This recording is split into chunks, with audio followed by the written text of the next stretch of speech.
and welcome to the SharePoint Framework and JavaScript Special Interest Group biweekly meeting. It is August 31st, 2017. This is our third meeting in August, which makes this a bonus month for us, which is pretty neat to get 3 meetings in a month, I suppose, and also a little frightening that August has already evaporated.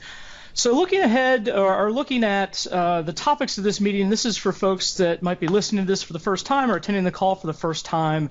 We exist inside the larger SharePoint Patterns and Practices program, and these special interest groups started out as a way to have a more focused conversation around different topic areas, and this one covers SharePoint Framework, client-side development in general on SharePoint, and then this JavaScript Core library we've developed to go along and help with this client-side development work folks are doing. We also have one on the PowerShell and the managed code CSOM library, so that's a great call as well. You can, of course, attend as many of these as you like. And then we do have a monthly community call as well that covers the more high-level topics within the Patterns and Practices program. So do please check those out. And we would invite you to participate in as much of that as you would like.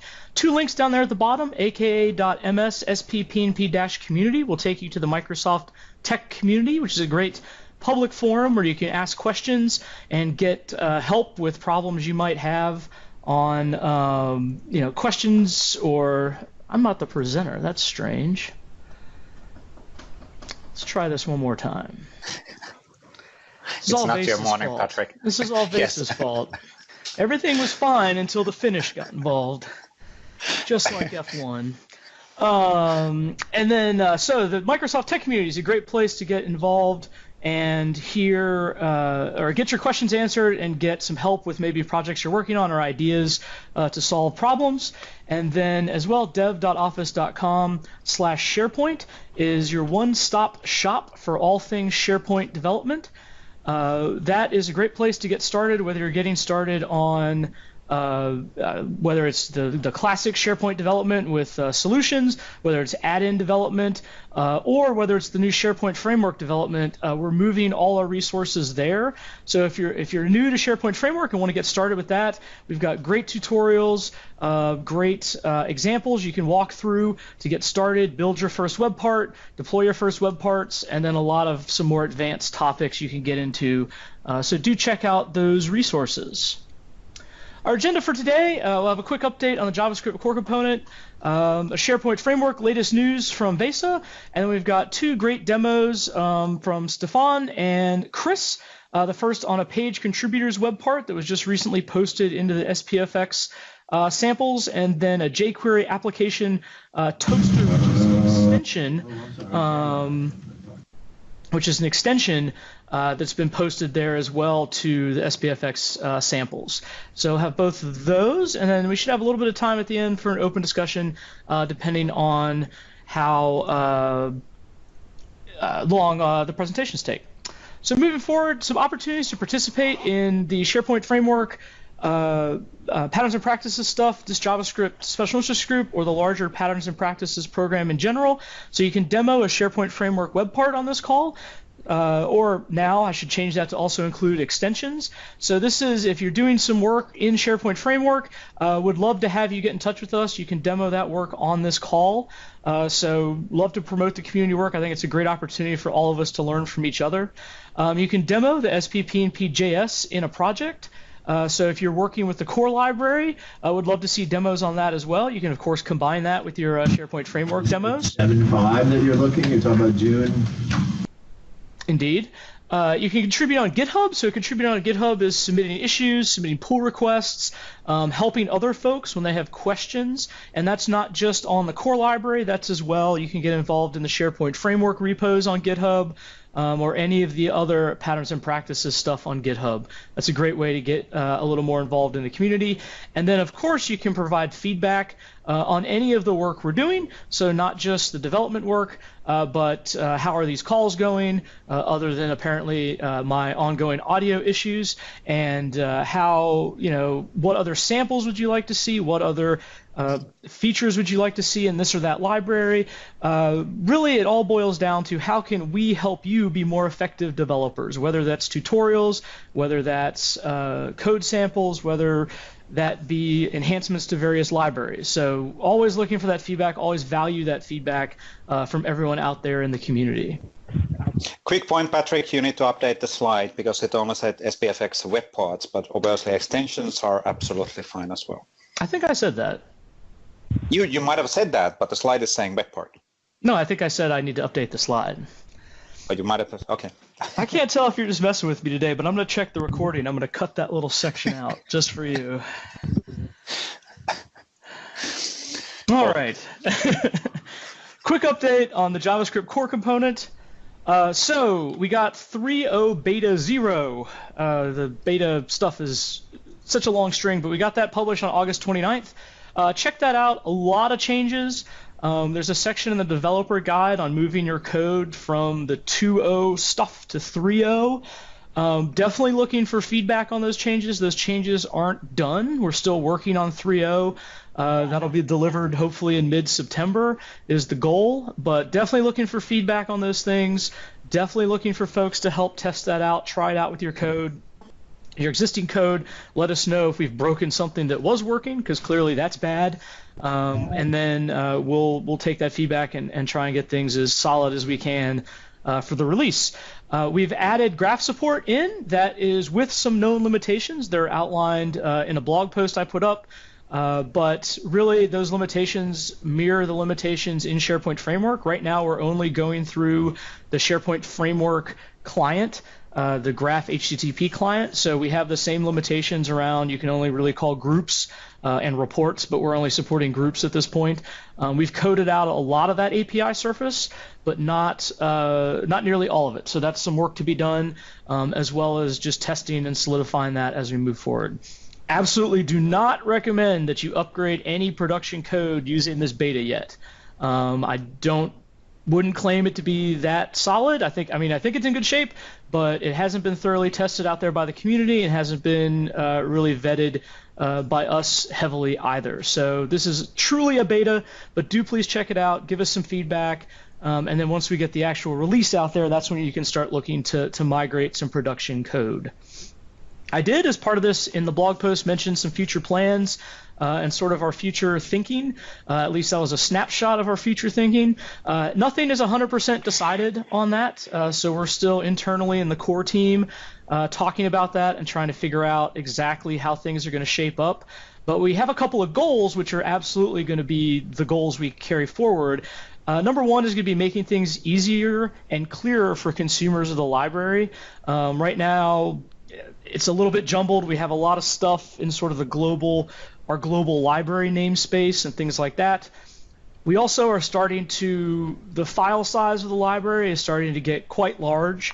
For a while, it was, we'll just say, heavy, and now it's giant. So we're looking at breaking up this kind of single import into lots of smaller imports. Which will, one, help with file size in your projects, but two, allow you to just sort of import the parts you want and need of our stuff, as opposed to right now, if you were going to do some SharePoint work and not touch Graph, well, it doesn't matter. We're giving you the Graph stuff as well, right? Which certainly not ideal. We recognize that. So we're going to look to address those in this sort of future release that's going to come. And then really we're going to kind of re-architect everything for growth and expansion. So we're looking at covering not just SharePoint, but additional services. So Graph, great example. Also possibly Teams, possibly some other things as we kind of find those use cases and find, again, that value is driven by the community and what you out there in the community will find valuable and useful. So another place feedback will be key. So quick update from Vesa on the SharePoint framework. I unmute myself, and I'm not going to even ask if people can hear me because you're going to mess with that answer. Yes, exactly. Are you there, Vesa? Thanks, Patrick. So Obviously, the big news on the SharePoint Framework side is, well, we're going to talk about that one in a second. But before we go there, just a reminder, we do know that the SharePoint, well, the Microsoft Ignite has been now fully booked. That's happening later in September. I almost said later this month, which is, well, that would have been valid in tomorrow. But we do have 4 specific sessions on SharePoint development, and there's additional theater sessions in the expo area as well. And from these 4 sessions, all of them are actually touching SharePoint Framework. So there will be a lot of content on the SharePoint development in general, and also on the SharePoint Framework and the future of the SharePoint Framework and the SharePoint customizations.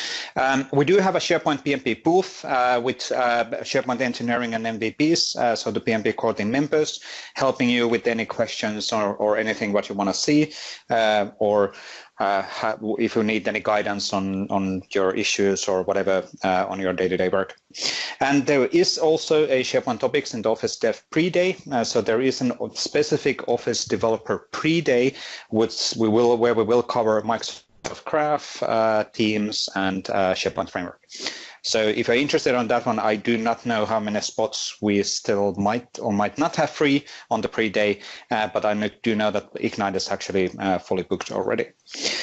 Good. So the big news on the SharePoint Framework side, obviously, is the release candidate of the SharePoint Framework extensions, which went live on Wednesday.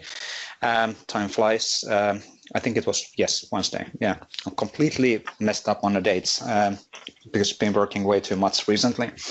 Now, I'm going to mute somebody to do the background noise. So the SharePoint Framework extension release is the version 1.2 release of the SharePoint Framework. And as part of this, we released the extensions release candidate. It actually does contain a lot of additional capabilities and improvements also for the web part side. So do not get confused that this release would be only if you're interested on the extensions. This does contain a lot of improvements on the web part side as well. If you go and have a look on our release notes, which I do not have a link in here, but it's in the SP DevDocs repository.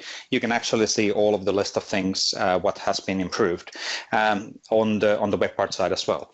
Probably the biggest things are the version pumps on the Office UI Fabric and React, so updated version dependencies and all of that, because those do have a big meaning on your customizations. Now, on the extension release candidate, which was included in this one, it does work in both developer and first release tenants. So you do no longer need to have a developer tenant to be able to do extension preview work.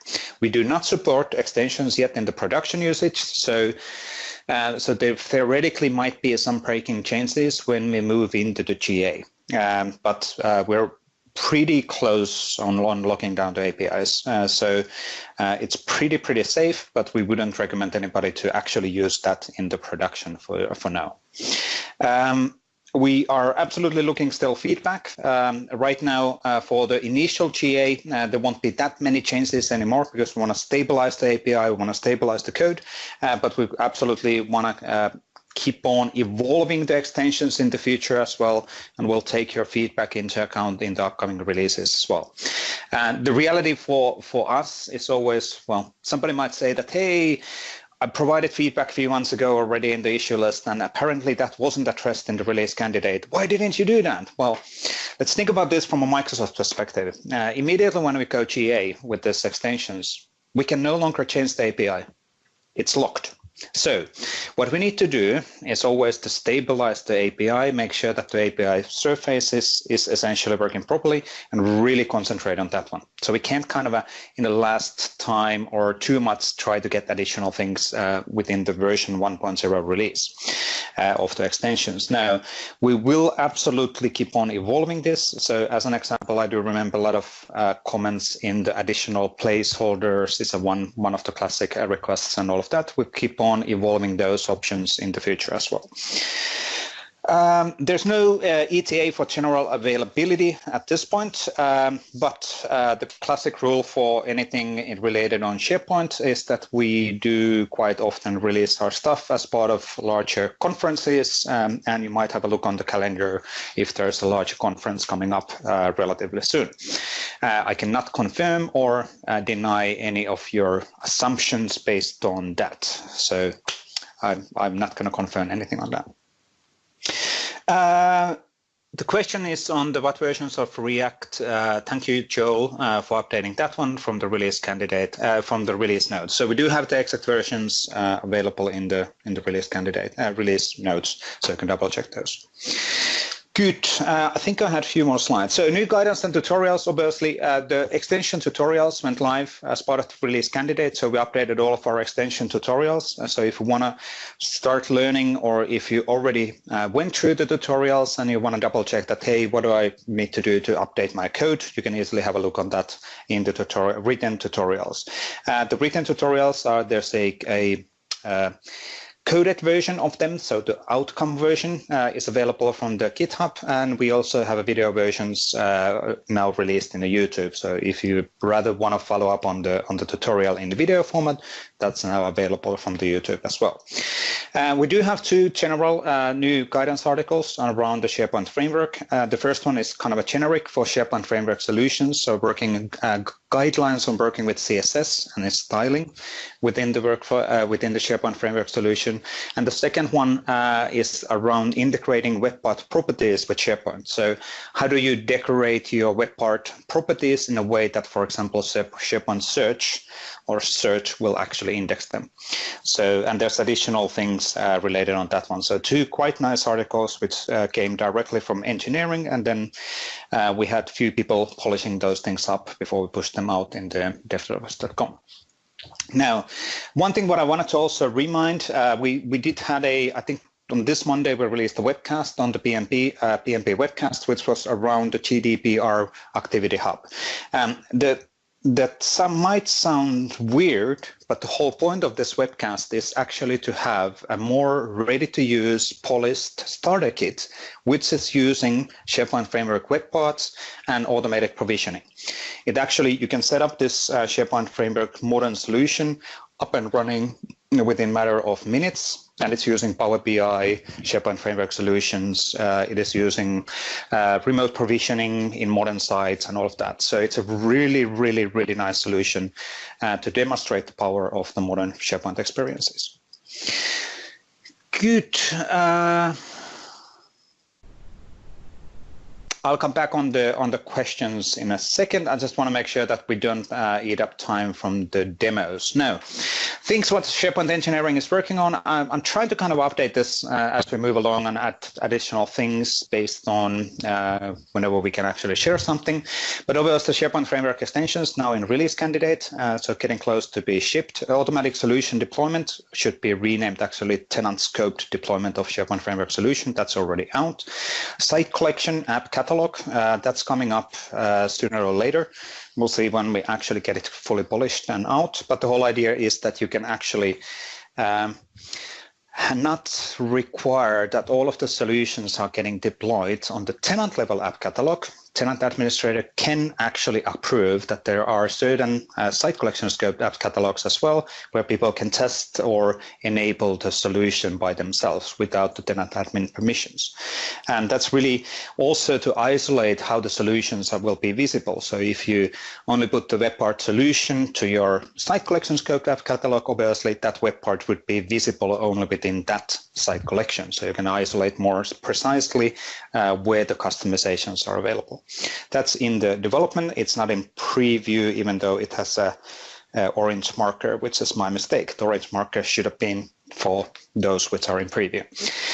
On-premises support, so SharePoint 2016 Feature Pack 2 will have SharePoint Framework web part support. It will not have SharePoint Framework extension support, but it will support the modern web part development. Whenever that goes live, I do not know. probably heard about it, but I'm in a different organization who's responsible for shipping those versions. Graph HTTP client, that's evolving as well. We should have some new news on that one in Ignite. Dialog control as part of the SharePoint Framework extensions, so that's evolving as well. ALM APIs, this is for the fact that if you need to automate SharePoint Framework or add-in solutions to get deployed on a site collection in a targeted way, you can actually do this in the future. So the ALM API development is ongoing, and it's looking pretty okay for the time being. So you're able to install add-ins or SharePoint Framework solution to specific site collections, install, update, delete. That's pretty much it, right? Install, update, delete. Yeah, that's all what we need. And you're able to get the list of available solutions and all of that. Those will work when we start. They will only work with together with the app catalogs, because using the store and deployment automation deployment from the store has a licensing implications, and implementing that using API is a super difficult thing. But this should help on the, hey, we need to automate these specific customization being present on these sites and these specific customizations on this other side. So that's targeted for that one. Good. This slide indicates that engineering only finished one thing. Probably best not to use it. Well, what? So we've shipped the tenant scoped feature 3 weeks ago as part of the SharePoint Framework, the previous release of SharePoint Framework. So that's just a slide which has been evolving, gradually moving on. Obviously, we've been shipping a lot of additional capabilities and things. These are just raised as a key pointers from a capability perspective, which we know that has been asked significantly by the community. Good. Only one of them is green, rest of them is red. It looks bad. Yes, because we want to tell only the latest things which are meant to go live for you in the future. We don't want to list 40 different things which has been already shipped. That's really the purpose of the slide. So only the latest things which will provide value for the community. We certainly could have a massive slide which is listing all of the things which we have already shipped, but I don't know the value of that one. Good.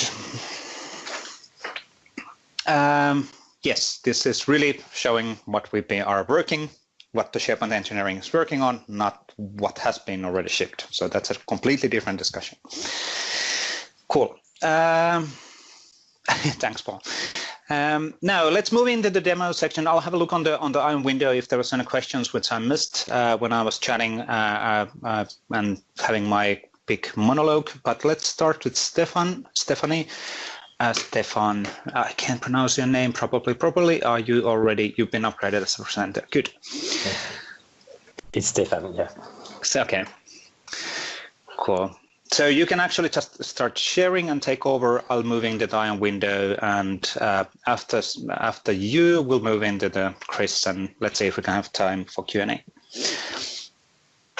And the screen sharing is loading. Let's double check that that's already working properly.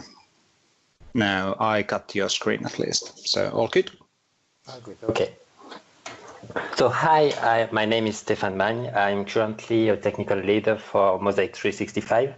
It's a SharePoint-based intranet solution. And today I'm going to show you a page contributors web part done with the SharePoint Framework.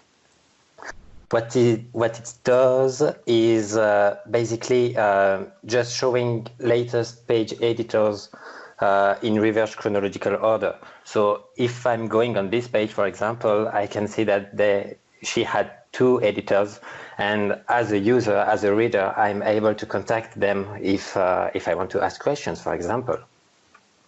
It has different properties. The first one is the number of people that we want to show. The icon size, we can change that on purpose, and server URL of a page if we want to display data from a different page than the current one. Actually, we are using that internally for development purpose, as here I'm in the SharePoint workbench, but I'm not in a real page. If we start to go into the code, we first have our web part properties, which reflects what we have seen in the Explorer. If we go on our web parts code, we see that it's a simple web part with a property pane configuration that is fairly classic. We have a slider for the number of people to show. We have a drop-down for the size and just a text field for the page URL. The tricky part in this web part code is to, on the onInit function, to set up the PNP library to pass the context so that the requests can work. Properties are initialized in the web part manifest, so we have 5 people by default and we select the small size by default. Now, if we go deep dive into our components code, we see that we reference both Office UI Fabric library and SPPNP.js library. We are using different components from Fabric. We have the face file to show the people. We have a spinner for the loading part and a message bar to display errors in case there's some.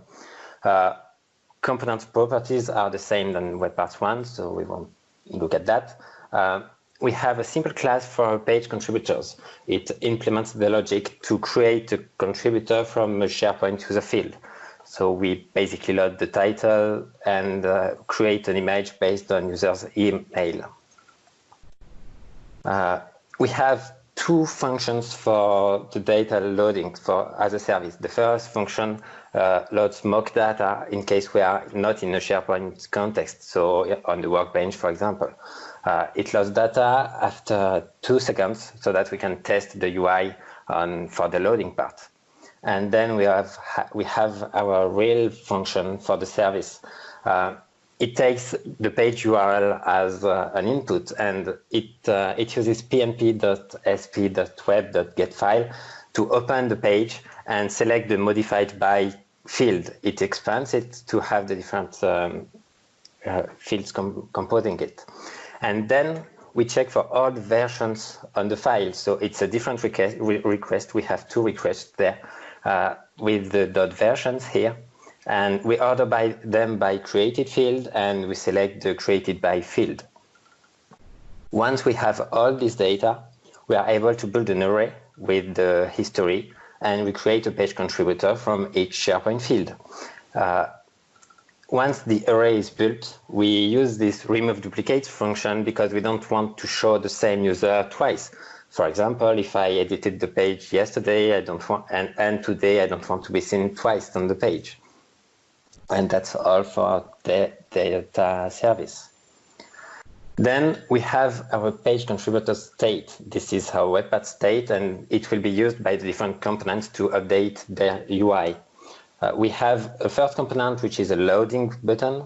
We have the error message using the message bar component from Fabric, and we finally have our web part.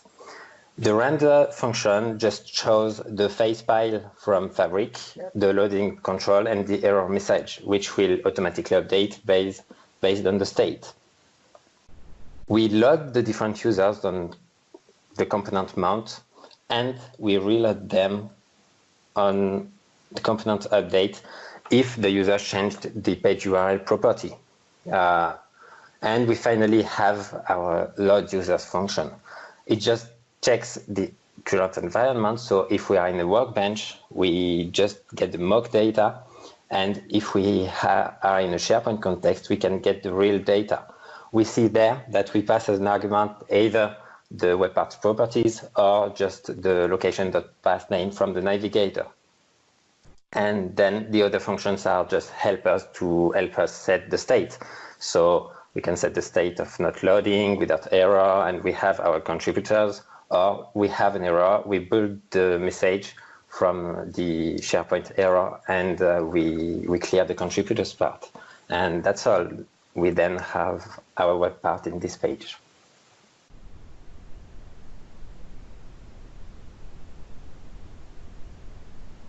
Cool. It is a nice, simple, clean implementation, and it shows the information. And it uses nicely the React and capabilities as well. Cool. I think any questions for Stefan, or should we jump on Chris?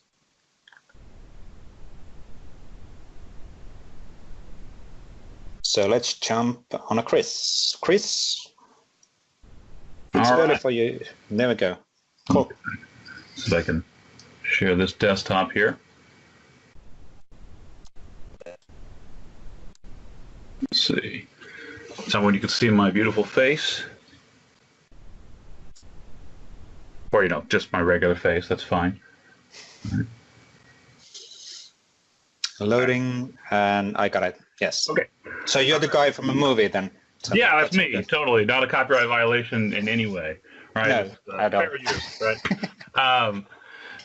So my name's Chris Kent. I'm the SharePoint practice lead for DMI. There I am on Twitter. There's my website. Go check it out. All right.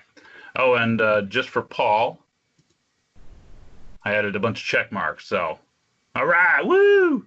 Okay. Moving on here. I'm going to talk about an application customizer sample. So application customizer, just to review, add scripts to the page. But they also give you access to these kind of standard HTML placeholders. So as of Wednesday, right? These are now top and bottom. So these are the ones you call page header, page footer before. So put a bunch of stuff in there. It's pretty cool. The application I'm going to show you, the application customizer I've got here, really focus on the add scripts to the page. If you're looking for a good sample for the placeholders, Matt Jemison's got one called list-driven placeholders. Pretty good. There's actually like 5 or 6 in the repository. Go check them out. All right. Okay, real quick. Here it is, jQuery application toaster. It does all of these things. The main things to note here is it's taking jQuery and the toaster, which is jQuery plugin. It's loading those from CDN, puts them on the page, lets you show these toast notifications. It's doing some cool work with the fabric styles via Stefan Bauer. I want to check some of that out. It's also doing some caching with local storage. It does use a list for the back end. It does not use the feature framework for it. But I've included a script along with a template to do remote provisioning on that, which is a lot easier, works really great with the tenant deployment, all that stuff. Okay. All right, so let's actually take a look at a demo of this thing. Okay. So here we have a communication site. It's beautiful. You got all your pretty images here. But you want to show some exciting notifications. So behind the scenes, we've got this toast list. All right, so take a look at the toast list. We got a title. There's some content you could check out beyond there. I'm just not showing it on this view. Severity is going to correspond to color. Frequency is going to be how often you have to click these things. Maybe don't always do these always. That's just mean. We'll talk about that in a second. But the idea is you can schedule these or enable them, all that stuff. And what that ends up doing is, if we add our debug string here, and we load our debug scripts, we pray. There we go. All right. So we get these very exciting notifications. These use the themes, directly. So we'll show that here in a second. The idea is they show up here on the page. You can dismiss them. You just click them to get rid of them. But the idea is we didn't actually change any part of the page, right? And these only show up when you need to. They do get cached in local storage along with your acknowledgement. So it's kind of a neat way just to get your stuff directly integrated into the environment without actually changing the UI itself in terms of the generated markup for Microsoft. All right. So let's take a look at what the code is actually doing. So, well, this is fine. There you go. All right. So this is kind of the flow of the code. You want to take a look at it. I'll go through the code a little bit here, but really, get these samples. Go ahead and download that whole repo. You can run all of these samples. You just do a quick npm install. You do a gulp serve, and you're good to go. Copy that debug string. There's a ton of stuff in there. This is just one of them. The first thing we do is load the jQuery and toaster from CDNs. That's just using our externals. Then we're going to use the SP component loader, throw some CSS directly from a CDN for toaster. And then we're going to go get the toast from our SharePoint list using this kind of service that I've built, which is a toast service. All we do is we ensure toast. That just checks your local storage, right, for caching or the list. Then it's going to reduce the toast. So all it's really going to do is look hey, what did this user already click on? How often am I supposed to show this? Am I supposed to show this message every time the page loads? Or am I supposed to just show it once per day? That kind of thing. Then once that's done, we actually go back, we configure Toaster, and then we show some toast. All right, so let's take a look at the actual code for that. So here we go. If you take a look here in your config JSON right here in the externals, this is the important part right here. We're pulling in jQuery, and we're pulling in the jQuery plugin Toaster, which is a plugin by Code7, which includes people like, let's see, John Papa, and I'm forgetting the other guys' names, Han somebody, I apologize, and Tim Farrell. Okay, anyway, check that out. It's really cool. It's extremely flexible, and this is how we load it into our extension. And then over here, we can actually see where we start off the extension. We come down here into our on-init event, which is really our on-init method, which is really all we have now. We don't have an on-render method. That's been deprecated, again, as of Wednesday. So check out that link. You can find a bunch of stuff on what changed. But here we load in our CSS, also from the CDN. That was easy. All right. And then we go and get our toast. So if we take a look at the toast server that's actually doing that, you can see we have this ensure toast, which just checks if everything's been cached and if anything's loaded there, right? I think I've got a 2-minute timeout right now. Obviously, that can be adjusted. If it doesn't have the cache, well, then it needs to go get it from the list. So we're just pulling this in. We're just using that SP HTTP client. You could absolutely use the PnP JS core for this. In fact, it probably would have made things a little easier. But for simplicity with this sample, I just stuck with the one extra dependency of the toaster and jQuery. So once we get all our stuff back, we go and we reduce it, and then we show it. But before we show it, over here, we got the classic jQuery document ready. Woo! And then we're going to go through and set all these different options on Toaster, right, including the specialized styles here. So we've got our own styles, right, but we're also using some of the MS icon stuff right here. So if you take a look at that, right, we'll take a look at the actual style sheet here. If you check out this gist by Stefan Bauer, I hope I'm saying that right. He's got a great article that he's written and put together where you can see these kind of specialized variables that allow you to take advantage of the theme colors directly within your class.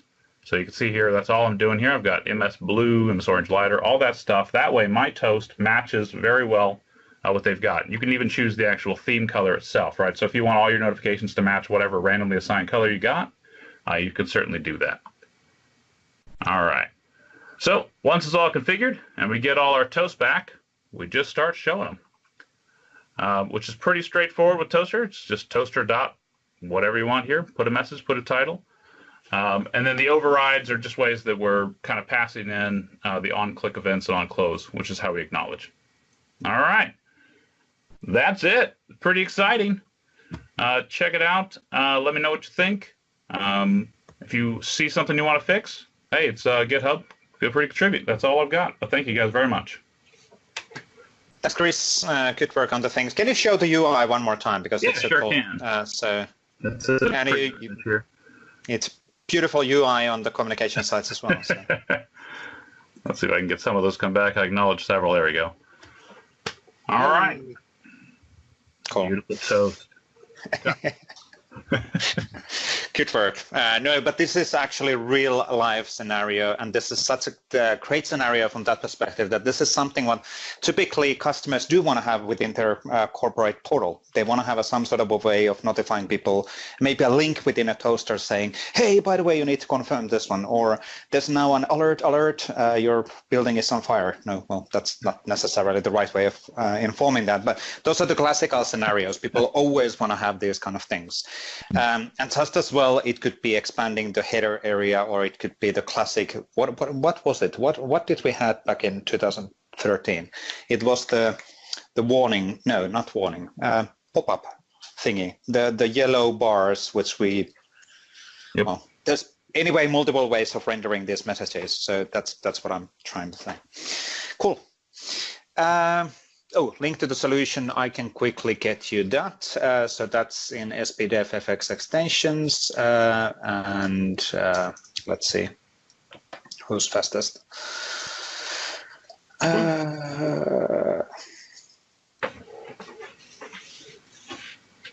And there we go, Chris won. Damn it. Cool. Good. But I think that's it for that one. Now, I did personally, from a SharePoint engineering side, we didn't prepare anything too specific related on, for example, how to upgrade your customization or extensions from release candidate or preview for release candidate. But based on experience, for example, from Chris, what's your input on the amount of work to be done? It's pretty minimal on the upgrading of your extension from a preview to release candidate. It wasn't a massive deal, right? No, it took maybe a half hour. Yeah, so few things here and there, and like Chris mentioned, it is mentioned in the notes. We did do reasons or another, which is debatable even internally.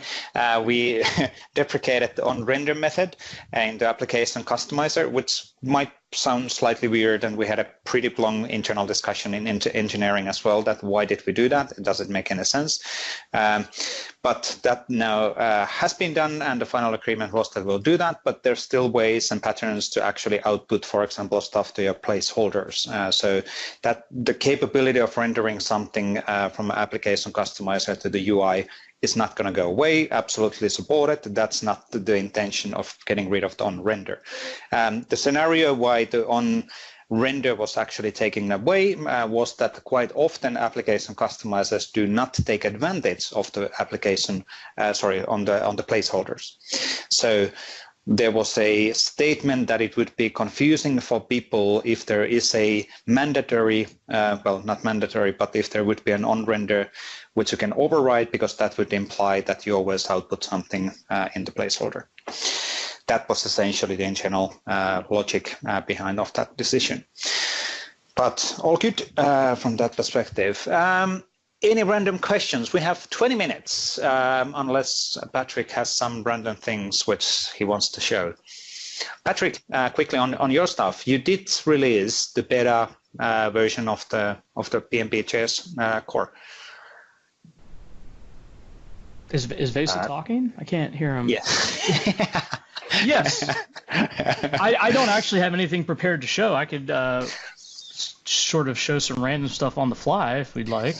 That's what I'm thinking, if you don't mind. And yeah, I can have a look on the IM window. We have 20 minutes. While we're doing that, we can absolutely have a discussion on these things.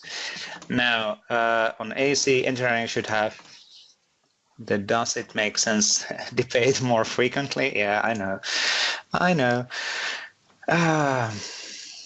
And the JSON config, the schema reference is changed.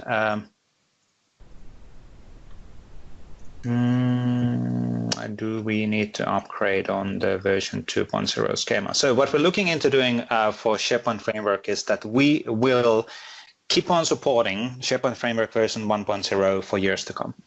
So our intention, we do understand, well, especially I've worked for years and years and years in the field. So how customers usually get their customizations to SharePoint Online is that they actually call somebody, they hire somebody for 2 weeks, and they will implement something for 2 weeks or 2 months or 2 years, and then the person who implemented the customization moves away, and customer keeps on using that customization. So whatever the thing which has been deployed to the SharePoint Online, it has to work for years to come. So we cannot require, whenever we release a new version of SharePoint Framework or Office UI Fabric or React or whatever, that your customization on SharePoint Framework would actually break up. It would be aligned actually in quite often in the web stack development world. People actually do require those things, but in a SharePoint world, in the Microsoft Enterprise Office 365 Enterprise development world, we cannot ask people to update their code whenever we are pushing an update. Their code has to work within a SharePoint Online without any updates. And we're working on that one, absolutely. And there was actually an accident around this one as part of the release candidate release, and that has been tackled internally. And I can always promise that we try to learn from this. We're human beings, and people are trying to learn from the mistakes. But mistakes will always happen. But it is absolutely in our attention, it is our intention that all of your old versions will work without any issues. Any updates on the Office UI Fabric React support on SharePoint Framework? So we did push the version, but there's no updates on the model of how they will be used. So the version dependency has been pushed up. If you do use a specific version, you would still need to bundle Office UI Fabric things to your solution. And that's really because the SharePoint UIs are evolving in a different schedule than your customization. And Office UI Fabric has quite often breaking changes, so that would mean that your customization would actually get broken. It's not an optimal situation, but realities of life and the only way we can actually make that work right now. So it is what it is, at least for now, until Office UI Fabric will be more stable and follows and versioning and all of that. So that might happen at some point. Any news on enhancements coming to Fabric? Nothing, at least on my side. Nothing what I can actually just mention on there. Anything on a roadmap on SharePoint Framework components making their way into Office Store? It is absolutely in our roadmap to make sure that people can actually push and offer SharePoint Framework solutions through a store. Through which store and how and where, that's a different discussion. Now, at some point, absolutely, it will happen. There should be some news around this one in Ignite as well, I'm assuming. We do have a specific PM in my team thinking through the model for the store. Good. Cool. Let's actually jump on Patrick, and I can handle questions if there's any. Yogeshi is having issues with latest NPM packages today. I would actually, and Petra as well. So please do report whatever you're finding, and if you have issues on the SP Dev Docs. We have multiple people and dedicated engineer every single week following up on these things. What I would actually like to have is that you would always include the NPM version, the Node version, the environment version as well. And this is an ongoing discussion which I participated already yesterday. Okay, cool. So it's the same thing. Yes, mine just worked as well. So that's the thing. I'm just trying to figure out where the issue might be. So, but good, we have all the version details in here, so we can try to figure out the repro. And our engineer actually was able to make that work, but somebody else is still having issues. So we'll follow up on this. We're not going to close the issue. So our engineer actually tried to close the issue, and I reopened that after her doing that. So we'll follow up on that and try to figure out what goes wrong. Good. Cool, Patrick. Sorry. Oh, no problem. So just, I don't really have anything prepared, but just to kind of give folks a little bit of insight into what we're doing internally in the library. So this is the 3.0 is going to remain one sort of file, one package, but where we're headed is to start breaking this stuff up. So here's the graph work. So if you have a chance and want to check this out, you can see there's a graph queryable. This sort of mimics almost exactly the work that was in the SharePoint queryable. So it made sense to sort of extract that. So we've got kind of the OData stuff is now pulled out into its own area. But so you'll see there's an OData queryable now, which supports all the shared functionality so far, as well as a lot of the parser ideas have been pulled out and made generic, or a lot of them were already generic, so they've just been pulled out and separated. We've got some of the default parser and so forth has been pulled out, as well as the caching stuff has been pulled out because there's nothing SharePoint graph technology service specific about caching in local or session storage, so we've pulled that out. So you can start to if you use your imagination, imagine each of these starting to become their own little packages, right? So we'd have sort of an OData package where maybe you want to use some of our OData stuff, but not, maybe the SharePoint stuff, for example. I can't think of a perfect scenario there, but we'll start to break this stuff up for folks.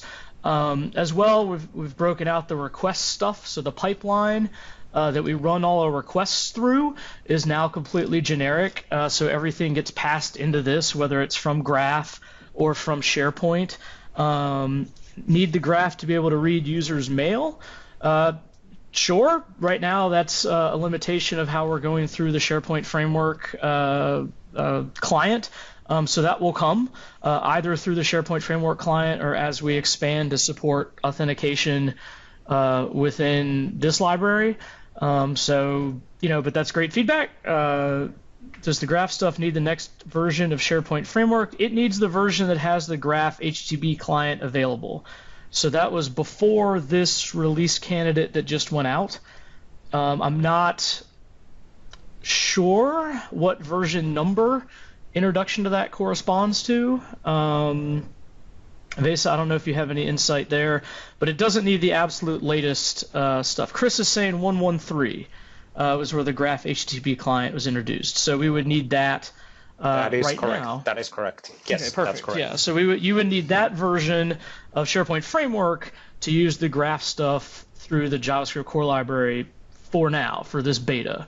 I absolutely understand and recognize and got called out immediately that we weren't supporting, things outside of SharePoint Framework, and we recognize that, but we needed a first step, right? We needed a way to get started and to code out some of these things. So you can see, if you're familiar with how the SharePoint side of things was written, you'll be able to see the Graph side of things and understand it very clearly.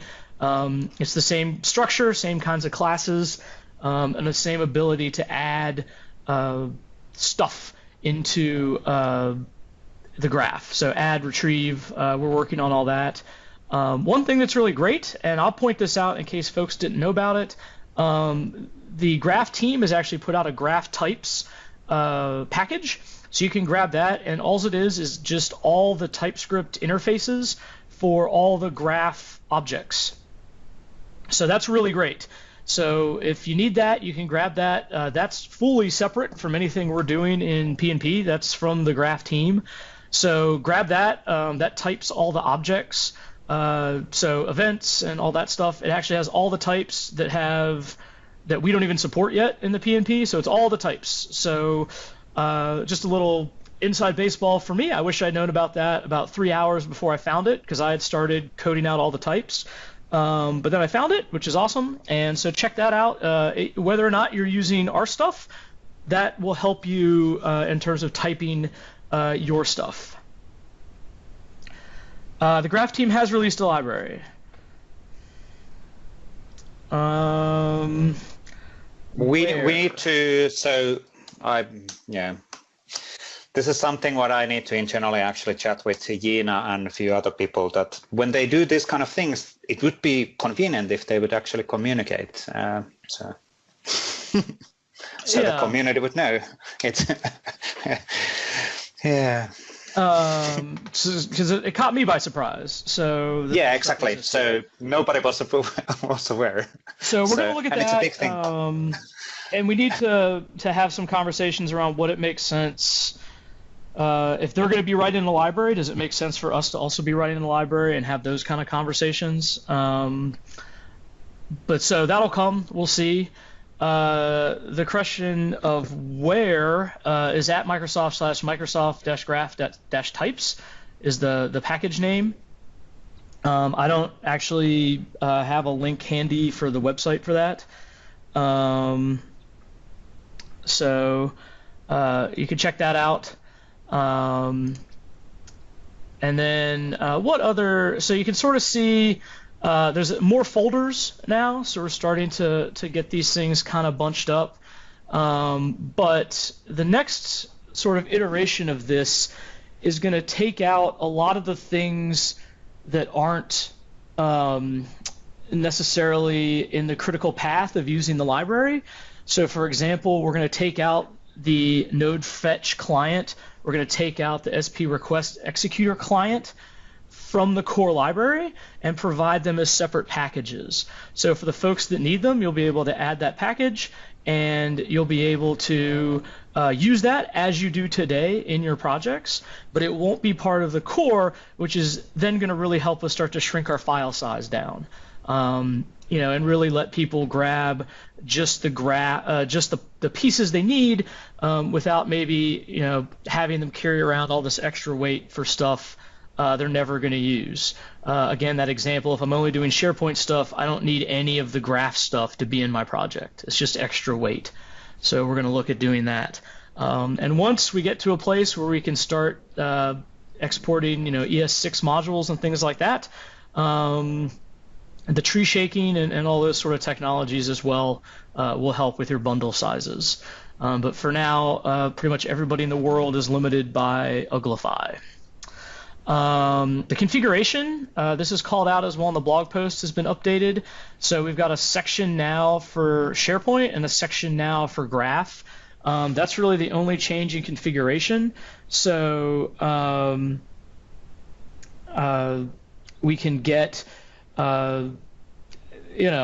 sort of bunch these configurations up, as they make sense, right? And as we potentially would add additional services, we would have configuration areas for those services. So that'll be out there. Another thing, we'll probably take some of these different providers and things will become their own libraries. But again, with an eye to providing all the same functionality, but some of it will be optional imports, that you would have to add to your project. So we'll have much more on this as we move forward, and we'll keep everybody very much apprised of the progress we make. And then we will see, how this shapes up. Like I said, we have some internal discussions of exactly how we're going to present this out to the community, where it's going to live, etc. So once all that's decided, everyone will know. We'll provide very clear guidance on moving from one to the other, and we'll provide very clear guidance on the things that are removed and put into their own packages, on what you need to do to import them and use them as you do today.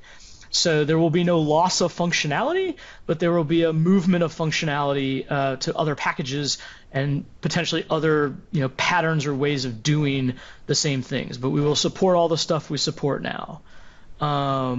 So that being said, I'll answer any questions. It looks like there's some heated debate about something was really cool, but now everybody hates it because it wasn't in the type space, which is a fair comment.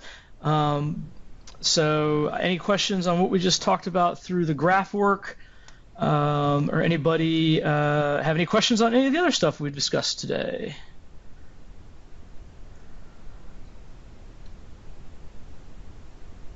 Sorry, I was just started reading the issue list in the types, graph types. Anyway,